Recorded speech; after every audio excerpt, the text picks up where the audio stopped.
أعوذ بالله من الشيطان الرجيم بسم الله الرحمن الرحيم والذين آمنوا أشد حبا لله صدق الله العظيم وصدق رسوله النبي الكريم درود پاک علیہ الصلوۃ والسلام علیک یا سیدنا یا رسول اللہ وعلى آلہ وصحبہ اللهم صل على سيدنا مولانا محمد معدن الجود والکرم وعلیہ وآلہ وسلم. صلاة کے بعد آفتاب شریعت محتاب طریقت حضرت قبلہ عالم الحاج خواجہ نوید حسین صاحب عزیز دوستوں بزرگوں اور بھائیوں، میں کچھ مجبوری کے باعث دیر سے پہنچا تھا. مجھے حضرت کا پیغام محبت پہنچا تھا اور میں آپ کی خدمت میں حاضر ہوا. اللہ تبارک و تعالیٰ اس آستانہ نور کو ہمیشہ آباد و شاد فرمائے اور اپنی رحمتوں کا نزول فرمائے. یہ جو محبت ہوتی ہے نا، اس کا اپنا کچھ تھوڑا الگ انداز ہوتا ہے. میں نے تھوڑی سی گفتگو کرنی ہے، بلا تاخیری میں نے شروع کر دی ہے. محبت کا نا اپنا ایک رنگ ہوتا ہے، محبت کی اپنی ایک نزاکت ہوتی ہے. جو لوگ محبت کے عادی نہیں نہ ہوتے وہ اس چیز کو بیچارے سمجھ نہیں پاتے. ماں کو اپنے بیٹے سے بڑا پیار ہوتا ہے. ایک دانشور نے لکھا ہے، ایک شخص کی بیوی انتقال کر گئی، اس نے دوسری شادی کر لی، 10-12 سال کا بچہ تھا. ایک دن اپنے بیٹے سے پوچھنے لگا، پہلے والی اماں اچھی تھی یا یہ والی اماں اچھی ہے؟ اس نے کہا، وہ جو پہلی والی اماں تھی وہ جھوٹ بڑے بولتی تھی، یہ سچی ہے. اس نے کہا، تیری سگی اماں جھوٹ بولتی تھی؟ اس نے کہا، ہاں وہ جھوٹی تھی. کبھی میں شرارت کرتا تھا نا تو مجھے تھپڑ مار کے نکال دیتی تھی، کہتی تھی تجھے روٹی نہیں دیتی. تالا لگاؤں کے باورچی خانے کو دیکھتی ہوں، کون تجھے روٹی دیتا ہے؟ لیکن ابا جی بڑی جھوٹی تھی، کہتی تھی ساری رات نہیں دینی. اور 20 منٹ پورے نہیں گزرتے تھے مجھے گلیوں میں ڈھونڈنے لگ جاتی تھی، ڈھونڈ کے لاتی تھی، ڈھونڈ کے. اور پھر غلطی میری ہوتی تھی، روتی میری اماں تھی. پھر مجھے میری مرضی کا کھانا پکا کے دیتی تھی، پھر میری مرضی کا مجھے کھانا پکا کے دیتی تھی، کہتی تھی کہ مجھے ناس لایا کر. ابا یہ جو آئی ہے نا یہ سچی ہے. اگر کبھی شرارت کروں تو تھپڑ مار کے نکالتی ہے، کہتی ہے روٹی نہیں دینی. پھر میں ساری رات محنتیں بھی کروں تو نہیں دیتی. یہ رشتہ محبت کا رشتہ نا ذرا نازک ہوتا ہے. ماں اور بیٹے کا رشتہ نازک ہے. بیٹا باہر سے برگر کھا بھی آئے تو اماں کہتے روٹی کھانی ہے؟ نہیں اماں جی میں نے نہیں کھانی. تو محنتیں کرتی ہے، چل تو بتا کیا کھائے گا؟ ابا جی میری طرف قریب سے کہتے دفعہ اگر بھوک لگے کہ آپ بھی کھا لیں گے. اماں کہتی ہے نہیں میرا بیٹا ہے. محبت جو ہوتی ہے نا، محبت اس کا زاویہ نگاہ کچھ اور ہوتا ہے. یہ اپنے رستے خود بناتی ہے. قرآن مجید نے کہا غیر مسلموں تمہیں پتہ ہی نہیں، والذین آمنوا اشد حبا للہ، جو ایمان لے آئے ہیں پھر وہ اپنے رب سے شدید ہی محبت، وہ شدید محبت، سبحان اللہ، شدید محبت کرتے ہیں. ایک شاعر کا شعر بڑا عمدہ ہے. اس نے کہا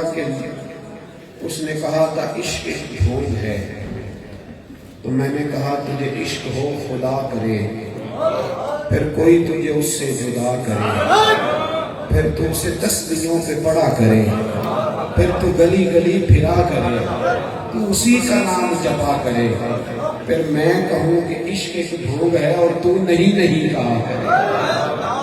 12 سال عمر کی حضرت طلحہ بن برا بن عازب، 12 سال کی عمر سے حاصل کی، 12 سال سارا دن رسول اللہ کے دروازے پہ کھڑے رہتے تھے. صحابہ کہتے ہیں جب وہ نہیں ہوتے تھے تو حضور ان کی تعریف کرتے تھے. ہمارے دل میں خیال آیا کہ کام تو کرتا کچھ نہیں، کھڑے رہتا ہے، تعریف بڑی ہوتی ہے. ایک دن اللہ کے محبوب نے ہمارے دلوں سے وہ خیال نکالا. حضرت طلحہ سامنے کھڑے تھے، حضور سے فرمایا مجھ سے کتنا پیار کرتے ہو؟ عرض کی حضور آپ کو پتہ ہی ہے، آپ جانتے ہیں. فرمایا جاؤ اپنے باپ کا سر کاٹ کے لاؤ. 12-14 سال عمر، عشق لگا سی کھیلنا کھیل دی، کھیلنا بھول گئی ہیں.